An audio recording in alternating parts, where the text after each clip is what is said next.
Why should Americans care about the ongoing political turmoil and violence in Pakistan right now? Well, it's the fifth biggest country in the world. It's got nuclear weapons. It was one of the front lines in the so-called war on terror, and it's currently considered by our government to be a major non-NATO ally. And yet ever since Imran Khan, the legendary Pakistani cricketer turned populist politician, was ejected from the Prime Minister's office last year in a very controversial parliamentary vote of no confidence, that country has been in the midst of an historic political and economic crisis. Khan, who remains hugely popular inside of Pakistan, has had more than 100 criminal cases thrown at him, from corruption to terrorism to blasphemy. And there has also been a vicious crackdown against members of his own political party. Khan's violent arrest outside a courthouse in May, later deemed by Pakistan's Supreme Court to be illegal, led to mass protests, to violence and death across the country. According to Human Rights Watch, while some of Khan's supporters did use violence and attacked property and the police, the Pakistani authorities, quote, used excessive force against protesters, restricted access to the internet and to social media, and carried out mass arrests. More than 4,000 people detained, many of them arbitrarily. But what was so stunning about those protests is that they weren't just anti-government, they even challenged the dominance of the once revered, almost untouchable Pakistani army. See, that country of more than 250 million people, which has long aspired to be a functioning democracy, has been ruled, directly or indirectly, by the military for most of its 75 years of independence. Currently, the Pakistani military has banned any mention of Imran Khan's name on air. Prominent journalists have just disappeared. Even Pakistani-American fashion designer Khatija Shah has been detained for taking part in the protests. And Khan himself, who survived an assassination attempt last November, is worried for his own life. The former prime minister, who is accused of cozying up to Vladimir Putin and Xi Jinping, hasn't had much support, though, from Western capitals, and he himself accused the Biden administration of being behind a coup against him, an allegation that the State Department has denied and that Khan has since backed away from. So, what should America be doing here, and what does the future hold for Pakistan and for Imran Khan? Earlier, I spoke to the former Prime Minister of Pakistan and chairman of the political party, the PTI. Imran Khan, thank you for coming on the show. You are the former Prime Minister of Pakistan.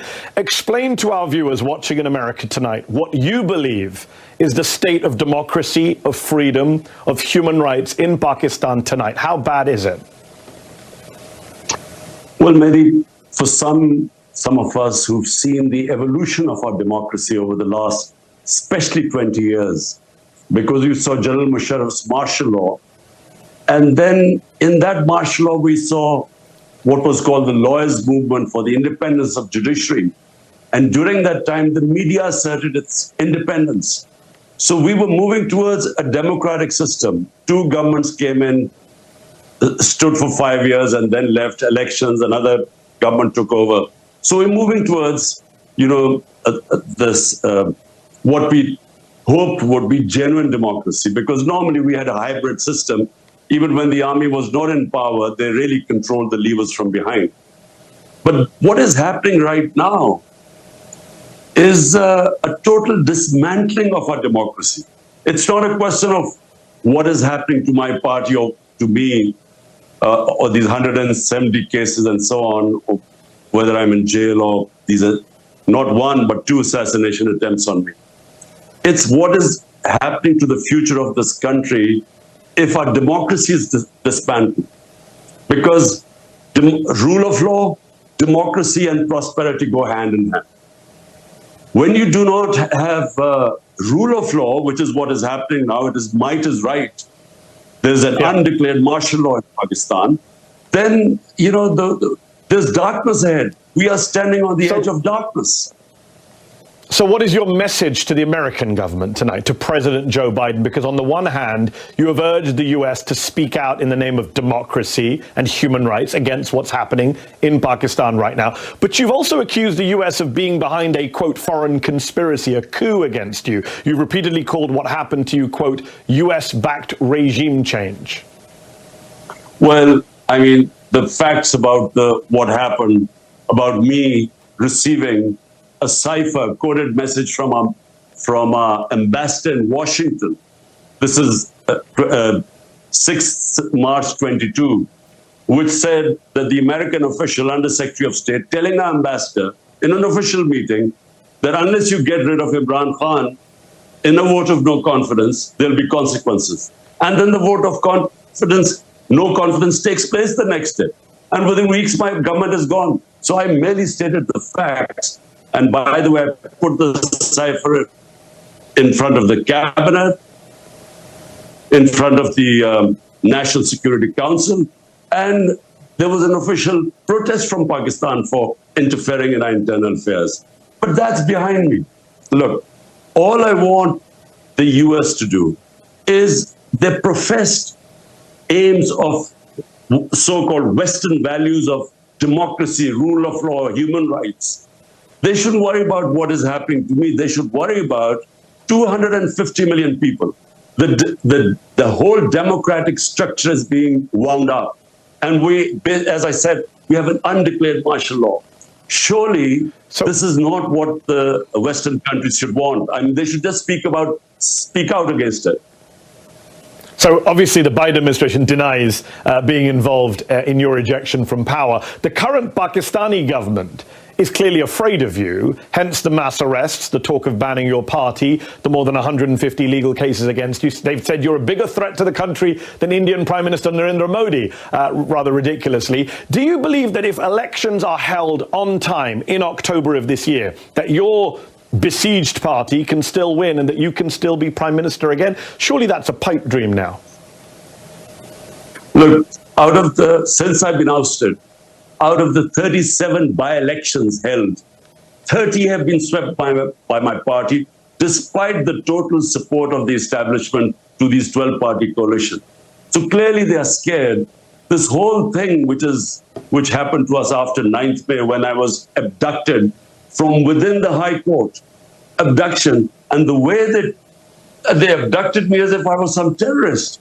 So the reaction to that was used as a way of just clamping down, crack down on my party. We equated to what Hitler did after the 1933 burning of the German parliament. He cracked down on the communists and wiped them out. This is what's happening now. How could a few cases of arson be made a reason for 10,000 of our workers in jail? And every day people are being put in. My entire leadership is in jail. The only way the leadership can come out of jail if they renounce being part of my party. So it's never happened in this country before. Women have never been put in jail. The entire media has been muzzled.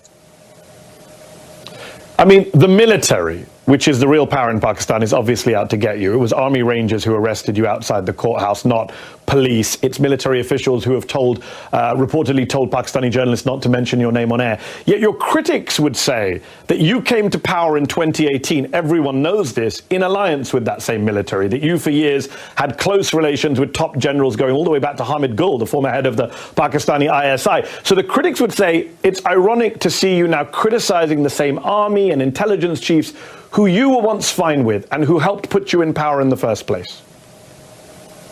First, just to correct you, I was abducted by the Rangers from within the court. I was actually sitting in the courtroom. So, just to correct you.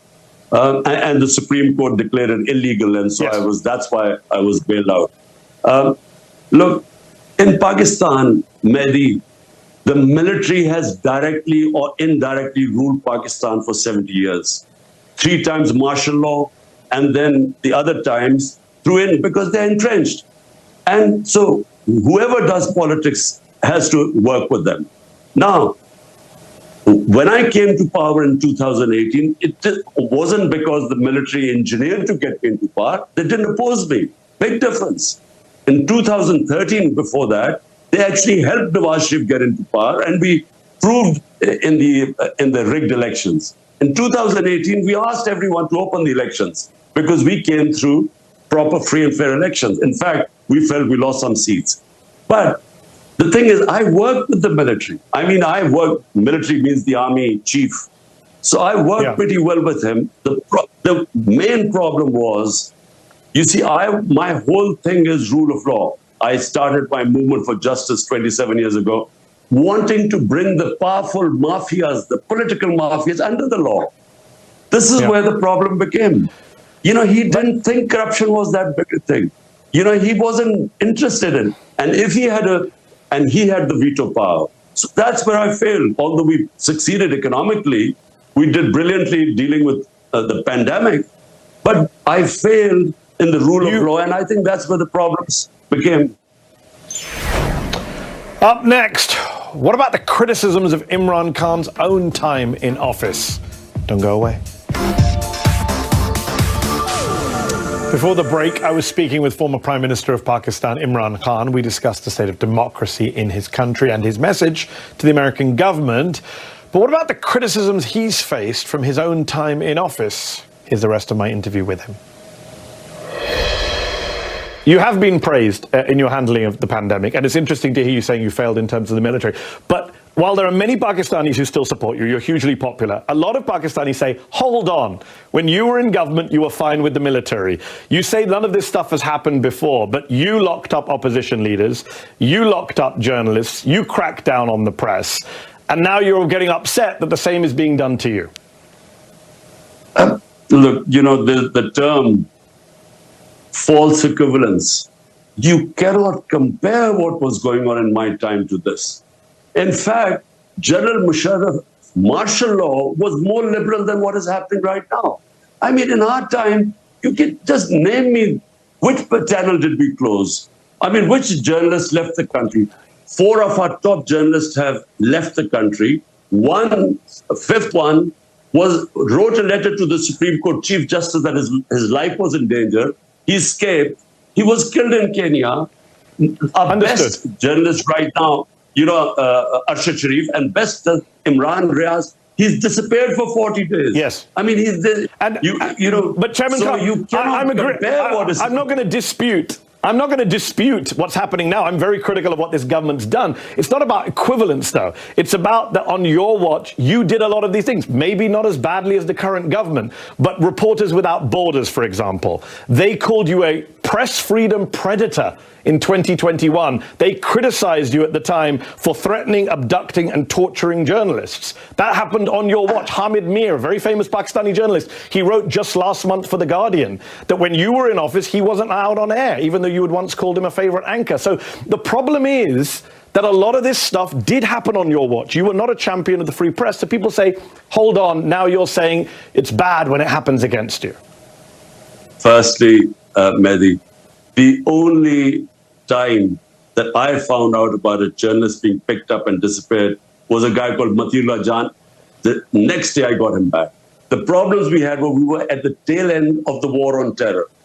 And the establishment was very worried about any criticism about it. So they were responsible for a few guys who were picked up. But this was nothing compared to what's going on. The only thing what we tried to do was there was fake news on social media, and that was, causing havoc because they would be slandering people and so on.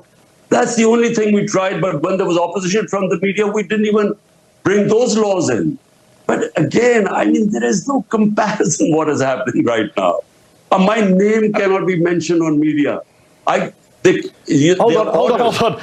on. When you were Prime Minister, Nawaz Sharif's name couldn't be mentioned on air either. That's what your critics would say. You did the same thing to Nawaz Sharif. Not at all. No, look, Nawaz Sharif was convicted by the Supreme Court. He then faked these illnesses and somehow managed to bring out these tests which said he was about to die. Then his brother gave an affidavit that he's just going 2 weeks for treatment to come back. A convict. He goes to England and suddenly all illnesses disappear, and then he starts giving lectures to Pakistan. He was a convict.